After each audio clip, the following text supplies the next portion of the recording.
laquelle tu es confus, tu ne sais pas pourquoi tu vis, pourquoi tu es en train de le faire, c'est parce que tu n'as pas encore retourné auprès du Seigneur. Tu ne sais pas pourquoi tu es entré dans ce mariage, tu pensais que tout serait rose, tout serait facile, ça complique, simplement parce que tu n'es pas retourné à la source. Si tu veux connaître pourquoi tu vis sur la terre, il faut retourner au Seigneur. Si tu veux savoir pourquoi est-ce que tu es là où tu es maintenant, pourquoi tu traverses cette saison, tu dois retourner au Seigneur. Bonjour à tous et bienvenue dans ce nouveau numéro de notre émission où je reçois un pasteur qui va répondre à toutes nos questions. Alors aujourd'hui, je reçois un invité, un pasteur bien sûr, très spécial, qui est là avec moi. Bonjour pasteur. Bonjour Leslie. Vous allez bien? Oui, ça va. Alors, c'est un honneur de vous recevoir sur ce plateau de Leslie TV. Est-ce que vous pouvez vous présenter pour les gens qui ne vous connaissent pas? Oui, moi c'est pasteur Edouard Tende de l'église Héritage Fellowship à Florence, Kentucky. Merci pasteur. Alors, sans plus tarder, nous allons nous lancer dans le sujet du jour. Aujourd'hui, nous parlons d'un thème très, très important. Il s'agit de l'oubli. C'est un thème très vague. Sûrement, vous vous posez énormément de questions, mais c'est pour ça que nous sommes là. Les pasteurs vont répondre à toutes nos questions. Alors, pasteur, pourquoi l'oubli et c'est quoi l'oubli? C'est un peu vague. Bien, merci. En tant qu'enfant de Dieu, il y a plusieurs armes que le monde de ténèbres utilise contre nos vies. Et parmi ces armes, il y a l'oubli. L'oubli, généralement, c'est une grande arme qui entre dans l'Église et qui détruit beaucoup parce que ce qui fait que les gens abandonnent, ce qui fait que les gens changent, ce qui fait que les gens se transforment en mal, c'est parce qu'ils oublient de qui est Dieu. C'est parce que les gens oublient des bienfaits de Dieu dans leur vie. C'est pour ça que nous parlons de l'oubli. Ok, alors pasteur, l'oubli dont vous parlez concerne seulement les enfants de Dieu nés de nouveau ou ça concerne tout le monde?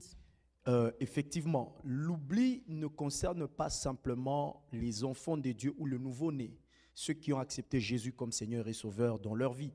L'oubli concerne aussi ceux qui sont dans le monde. Ils sont dans le monde simplement parce qu'ils ne reconnaissent pas ou ils ont oublié l'autorité de Dieu dans leur vie. C'est pour ça que l'oubli n'impacte pas simplement en mal, n'impacte pas simplement ceux qui sont dans l'Église, mais aussi ceux qui sont dans le monde professionnel, dans le mariage ou même aux études. L'oubli est une arme forte qui agit contre le succès ou même la montée dans la vie des enfants. Ok, pasteur, j'aimerais que vous puissiez un peu plus insister sur l'oubli dont nous parlons parce que je n'aimerais pas que les gens puissent confondre. Vous avez parlé que ce sujet concerne tout le monde, pas seulement les enfants de Dieu. Est-ce que vous pouvez encore essayer d'insister sur l'oubli d'abord concernant les enfants de Dieu et puis l'oubli qui concerne tout le monde? Si nous devons parler de l'oubli dans le royaume des dieux, dans la vie des enfants de Dieu, c'est que nous voyons pour la première fois quand est-ce que l'oubli s'est installé dans la vie et quelles ont été les conséquences de l'oubli.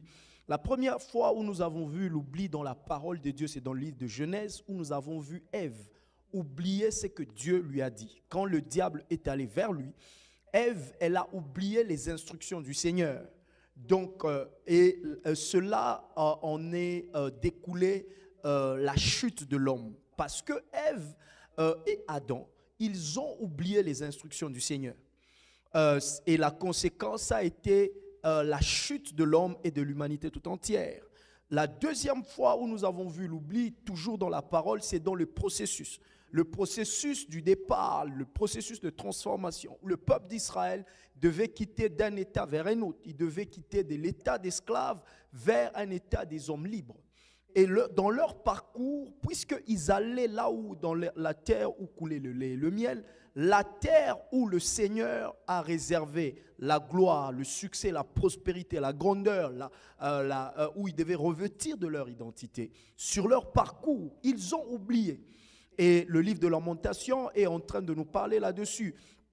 Lévitique pratiquement est en train, je crois Lévitique 28 à partir du 8e verset, c'est en train de nous dire lorsque le peuple d'Israël, ils arrivent dans le désert, ils ont vécu Dieu sur leur parcours qui a séparé les eaux en deux, Dieu qui a laissé tomber la manne du ciel, Dieu qui les a secourus, Dieu qui a laissé la nuée tomber, les couvrir. Ils ont oublié que Dieu a fait des miracles pour eux. Et ils ont dressé un veau d'or. Qu'est-ce qui en est découlé de ça? C'est que le peuple est mort, il a péri dans le désert parce qu'ils ont oublié les instructions du Seigneur. Ça, c'est aussi dans la vie de peut-être les gens qui sont en train de nous suivre ou qui suivent cette émission. C'est que nous oublions le fait que nous nous retrouvons dans l'état où nous sommes, c'est parce que nous avons oublié que Dieu nous a d'abord destinés à la victoire. Dès notre conception, nous avons déjà été destinés à la victoire. Maintenant, le diable, sachant que les enfants de Dieu, ils sont déjà destinés à la victoire, ou ils ont dans leur DNA la victoire, il vient nous rapporter des informations qui vont faire à ce que nous puissions oublier notre identité. C'est ça qui amène la catastrophe dans l'Église. C'est ça qui fait que les gens se rebellent contre Dieu. C'est ça qui fait que les gens se rebellent contre l'œuvre du Seigneur. C'est ça qui fait que les gens se détachent même des assemblées. Parce qu'ils ont oublié leur rôle. Ils ont oublié qu'ils ne sont pas là pour servir un homme, mais ils sont là pour servir Dieu. Ils sont là pour démontrer la gloire de Dieu. Ce qui fait que même les dons que Dieu donne aux enfants de Dieu, par exemple chanter, par exemple ce que tu es en train de faire, le diable peut amener une offense. Et cette offense fera à ce que le don que Dieu a placé en toi puisse être étouffé par l'offense que tu connais. Et c'est quoi qui fait que cette offense passe devant? C'est parce que tu as oublié la mission que Dieu t'a donnée. Ça, c'est pour les enfants de Dieu. Plusieurs étouffent le don que Dieu leur a donné parce qu'ils ont oublié la mission même essentielle de ce que Dieu leur a donné. Et ceux qui sont dans le monde, pourquoi ils sont dans le monde? C'est parce qu'ils ont oublié la raison pour laquelle ils sont en train de vivre sur la terre. Pourquoi est-ce que nous vivons sur la terre? Quelle est notre mission? Sommes-nous sur la terre pour acquérir des biens et puis après ou aller boire, ou nous sommes là pour une mission bien précise? Lorsque tu oublies la mission pour laquelle Dieu t'a donné, bien aimé, tu ne feras rien du tout. C'est comme ça que les gens, ils sont en train de piailler, vagabonder, aller à gauche, à droite, parce qu'ils ne connaissent pas. Le diable leur a fait simplement oublier leur mission. C'est pour ça que les gens n'arrivent pas à laisser quelque chose qui va impacter toute une génération. C'est un peu ça que je peux dire. Merci beaucoup, pasteur. Je crois que la question que je devais vous poser, vous l'avez déjà répondu, mais je vais quand même poser s'il y a encore d'autres choses à ajouter. Alors, c'est quoi l'élément déclencheur de l'oubli dans ce monde présent, dans ces cycles présents, je m'excuse? Qu'est-ce que vous remarquez, selon aussi votre expérience? Qu'est-ce qui a la cause de l'oubli? La première cause de l'oubli, c'est la chair. C'est la chair qui passe devant l'homme. Parce que l'homme, comme nous savons, l'homme est un esprit ayant une âme vivant dans le corps. Maintenant, le corps s'oppose souvent à l'esprit. Alors, quand le corps s'oppose à l'esprit, vous allez vous rendre compte que le corps va faire oublier à l'esprit son identité, ou à la personne son identité, c'est qu'elle est réellement. Alors, quand la chair passe devant, elle te fait oublier ton identité. Et elle amène ce qu'on appelle en anglais des griefs, les amertumes dans l'âme. Et quand l'âme a de l'amertume en elle, elle fait à ce que l'identité que l'on porte soit oubliée. Donc l'élément déclencheur de l'oubli pratiquement, c'est la chair, c'est le monde. Donc quand nous sommes dans le monde, nous oublions qui nous sommes réellement. Donc si nous ne dépendons pas ou nous n'écoutons pas le Seigneur, si notre esprit n'est pas alerté, nous allons oublier de qui est-ce que nous sommes réellement. Donc, c'est un peu ça. Merci, pasteur. Alors, la prochaine question, c'est de savoir, quand on est dans l'oubli, qu'est-ce qu'on doit faire pour rentrer justement à ce que Dieu nous veut, là où Dieu nous veut? Quelles sont les choses peut-être pratiques qu'il faudra faire pour revenir, ne plus tomber dans l'oubli, mais revenir là où Dieu nous veut? La première étape qu'il faut lorsque nous sommes dans l'oubli, c'est la reconnaissance. Parce que l'oubli ne vient pas seul. L'oubli s'accompagne de l'orgueil. Donc l'oubli n'opère pas seul. L'oubli opère avec l'orgueil. Donc les gens, ils oublient simplement parce qu'il y a de l'orgueil qui monte en eux. Or, Dieu s'oppose aux orgueilleux. Il s'oppose à eux d'une manière farouche, en les diminuant, en les humiliant. Alors, la première des choses qu'il faudra faire, c'est de reconnaître d'abord que être suffisamment humble, de dire, Seigneur, j'ai été pris dans le piège de l'orgueil. Quand tu reconnais, tu vas chercher de l'aide. Tu vas chercher de l'aide. Premièrement, tu peux chercher de l'aide en écoutant des enseignements révélés et oints. Ce n'est pas tout enseignement qui est révélé. Il y a des enseignements. L'enseignement, c'est pour nous donner la victoire dans le monde physique. La prière, c'est pour nous donner la victoire dans l'esprit. Et la prédication, c'est pour raviver l'âme. Maintenant, ceux qui sont dans le monde, ils se contentent de l'enseignement qui leur donne la victoire sur la terre. L'enseignement, ce sont les informations que nous avons, comment acquérir une voiture, une maison, comment faire ceci. Ça, on est enseigné. C'est pour ça qu'on dit, je vais à l'école pour être enseigné. Mais lorsque tu es enseigné, tu n'es pas équilibré si l'âme a de l'amertume. Pour que l'âme soit guérie, c'est là qu'il faut écouter la prédication. Une prédication, c'est pour raviver l'âme. Et la prière, c'est pour te laisser connecter avec Dieu. Donc, tu vas te rendre compte que la première des choses, c'est reconnaître l'état dans lequel on est. Tu reconnais ton état et tu cherches de l'aide. Où est-ce que tu as besoin de l'aide? Tu peux être instruit et tu as besoin de l'aide dans ton âme. Là, il faut écouter des enseignements révélés. Ouais. Les gens commencent à substituer la prédication en écoutant des enseignements des philosophes. C'est comme ça qu'il y a des motivations, comme on dit, j'écoute la motivation, je ne sais pas, de Jim Rohn, la motivation, je ne sais pas, il y a plusieurs motivations que les gens écoutent, des motivateurs, des psychologues, des psychistes. Ça, ce sont des motivations. Quel est l'impact de ces motivations que nous écoutons? C'est dans l'âme. Mais l'âme, la vraie motivation, ça vient de la prédication parce que la prédication, elle a une source. La source, c'est Dieu. C'est la vérité qui rend libre. Et lorsque nous l'écoutons, toute parole a une puissance. La puissance qui sort d'une prédication, c'est la puissance de Dieu. Et quand elle sort, elle impacte l'âme et elle la guérit d'une manière définitive. Mais les motivations que nous écoutons ne guérissent pas l'âme d'une manière définitive. Tu peux être motivé le soir, le matin, le soir tu es encore down. Pourquoi? Parce que la puissance qui est derrière cette motivation n'est pas là d'une manière permanente. Mais la motivation qui vient de Dieu, elle est là d'une manière permanente. Merci, pasteur.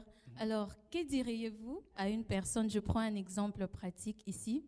Généralement, on entend les gens dire, moi, quand j'étais au pays, j'avais les temps de servir Dieu. Mais ici, c'est très compliqué. Je dois aller au boulot, je dois m'occuper des enfants.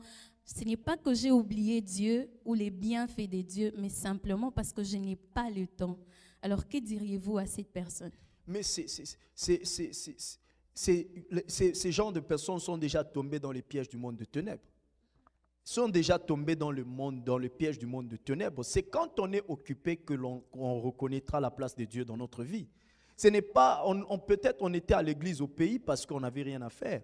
C'est maintenant, quand tu es plus occupé, c'est là que tu vas démontrer ton attachement au Seigneur. C'est ça qui est plus important. Maintenant, les gens qui tombent dans ça, c'est parce qu'elles ont même oublié leur mission sur la terre. Elles ont oublié la mission que Dieu leur a donnée dans ce pays. Chacun de nous est venu dans ce pays pour une mission bien précise. Maintenant, c'est l'accomplissement de ta mission, c'est de là que viendra ta bénédiction. Quand tu es dans ce pays, tu n'es pas en train de bien faire ta mission, tu vas voir que même le salaire, tu ne le reçois pas. C'est comme si je t'engage chez moi à la maison, je dis, ok, tu vas m'aider. Je t'appelle dans ma maison pour dire, ok Leslie, je t'engage pour m'aider à faire le travail de secrétaire. Mais toi, tu arrives chez moi dans ma maison, tu commences à faire le balayeur ou la balayeuse. Tu commences à balayer. Est-ce que tu vas recevoir le salaire de secrétaire? Non. Tu ne l'auras pas parce que tu n'es pas en train de faire ce que je t'ai demandé de faire. C'est ça que les gens qui sont dans ce pays, ils sont pris dans ce piège-là. Dieu leur a demandé de venir ici pour une mission bien précise. Leur salaire est aussi intimement lié à l'accomplissement de la mission que Dieu leur a donnée. Donc, elles ont simplement oublié, elles sont distraites par leur environnement, comme le peuple d'Israël dans le désert. Ils ont été distraits par l'environnement, ils ont été distraits par la facilité de l'obtention de la nourriture, la facilité de la guérison. Ils ont été pris dans ce piège-là et ainsi, elles ont raté leur mission et elles sont toutes mortes dans le désert. Cependant, Dieu a dit à Moïse de dire à Pharaon, laisse partir mon peuple pour qu'il aille m'adorer. Mais qu'est-ce que le peuple a fait? Ils sont arrivés dans le désert, ils n'ont plus adoré Dieu, ils se sont dressés de veau d'or. Leur sort, ça a été la mort. Plusieurs vivent physiquement, mais ils sont déjà morts. Ils sont morts, leurs talents sont morts, ils sont morts en esprit. Donc, c'est ça que nous pouvons dire. Merci beaucoup, pasteur. La dernière question, c'est quelqu'un qui est tombé dans l'oubli et il a tellement demeuré dans l'oubli pendant beaucoup de temps. Il a oublié comment prier, comment méditer la parole et il est en train d'essayer. Il est en train d'essayer de se relever, de reprendre sa vie de prière, ses bonnes habitudes, mais il n'y arrive pas. Comment vous pouvez aider cette personne à se relever? Oh, ça c'est une très bonne question d'ailleurs. La première des choses, c'est la parole de Dieu nous renseigne, nous dit que les forts soutiennent les faibles. C'est là qu'il faut, et Paul dit, n'abandonnez pas vos assemblées, l'assemblée des saints. C'est là que nous devons être dans l'assemblée. C'est lorsque nous sommes dans une assemblée que nous allons être ravivés. Notre feu va brûler plus haut parce que nous sommes dans une assemblée où le feu brûle plus haut. Vous allez vous rendre compte qu'une marimite ne peut pas chauffer si elle n'est pas placée sur une plaque chauffante. Donc tu dois être sur une plaque chauffante pour que tu chauffes. C'est là qu'il faut joindre de groupes de prière. C'est là qu'il faut joindre une assemblée des saints. Il ne suffit pas de se connecter en ligne et puis écouter un pasteur et puis non. Il faut être là dans une assemblée des saints, une assemblée qui chauffe et avant que l'on réalise, on sera ravivé. Avant que l'on réalise, on va brûler plus haut. Amen. Merci, pasteur. Alors, la Bible dit, allez et faites de toutes les nations les disciples. Sûrement, il y a beaucoup de gens qui nous suivent, qui vont bien sûr nous suivre. Et parmi eux, il y a des enfants, il y a des hommes, des enfants qui sont pas encore nés de nouveau. Alors, dans le peu de minutes qui nous restent, juste un bref message pour appeler ces enfants ou ces hommes et femmes à venir à joindre notre famille chrétienne et aussi prier pour eux. Pour vous qui êtes en train de nous suivre, peut-être tu es en train de te poser la question, qu'est-ce que je dois faire? Tu n'arrives pas à identifier la mission que Dieu t'a donnée ou la mission, le but pour lequel tu es en train de vivre sur la terre. Bien-aimé dans le Seigneur, toute machine, tout outil que nous pouvons utiliser qui peut être à notre service, un véhicule, un ordinateur, celui qui a le secret de cette machine ou celui qui a le secret de ce véhicule, c'est le fabricant. C'est lui il connaît la pièce qu'il a fabriquée, la pièce qu'il a placée, il connaît la longévité de la pièce qu'il a placée dans cette machine. Toi aussi, tu as été créé et ton créateur, c'est Dieu. C'est Dieu qui connaît ce dont tu as plus besoin. La raison pour laquelle tu es confus, tu ne sais pas pourquoi tu vis, pourquoi tu es en train de le faire, c'est parce que tu n'as pas encore retourné auprès du Seigneur. Tu ne sais pas pourquoi tu es entré dans ce mariage. Tu pensais que tout serait rose, tout serait facile, ça complique. Simplement parce que tu n'es pas retourné à la source tu ne retournes pas à la source, le créateur, l'initiateur même de ce mariage. Et l'initiateur de la vie, c'est Dieu. C'est Jésus qui est mort sur la croix. Celui qui a le secret de ta vie. Si tu veux connaître pourquoi tu vis sur la terre, il faut retourner au Seigneur. Si tu veux savoir pourquoi est-ce que tu es là où tu es maintenant, pourquoi tu traverses cette saison, tu dois retourner au Seigneur. J'aimerais te donner une opportunité en ce moment de retourner à Jésus. Tu te poses peut-être la question pourquoi je suis marié. Tu te poses la question pourquoi j'ai des enfants. Tu te poses la question pourquoi je vis, pourquoi je suis aux études. Tu n'as aucune réponse. Ton enseignant aux études ne sait pas te donner la réponse. Tes parents ne savent pas te donner la réponse. Celui qui peut t'aider, c'est Jésus-Christ au travers du Saint-Esprit. Donc je te prie maintenant, si peut-être tu te poses cette question, j'aimerais que tu touches ton cœur là où tu es. Tu vas répéter ces paroles après moi. Seigneur Jésus, je viens auprès de toi. Pardonne-moi pour mes péchés. Pardonne-moi pour mon ignorance. Pardonne-moi pour mon oubli de qui tu es pour moi. Je te redonne ma vie. Je veux revenir à toi afin que tu me révèles qui je suis. Aide-moi. Je t'accepte en ce jour comme Seigneur et Sauveur. Viens et prends charge de ma vie. Cher Saint-Esprit, prends-moi en charge et aide-moi que je vive pour toi et pour toi seul. Je prie au nom de Jésus. Amen. Amen, amen. Merci, pasteur. Alors, bienvenue à tous dans notre famille chrétienne. Que Dieu vous bénisse. Merci beaucoup, pasteur, d'avoir accepté notre invitation. Que Dieu vous bénisse et je vous dis à la prochaine.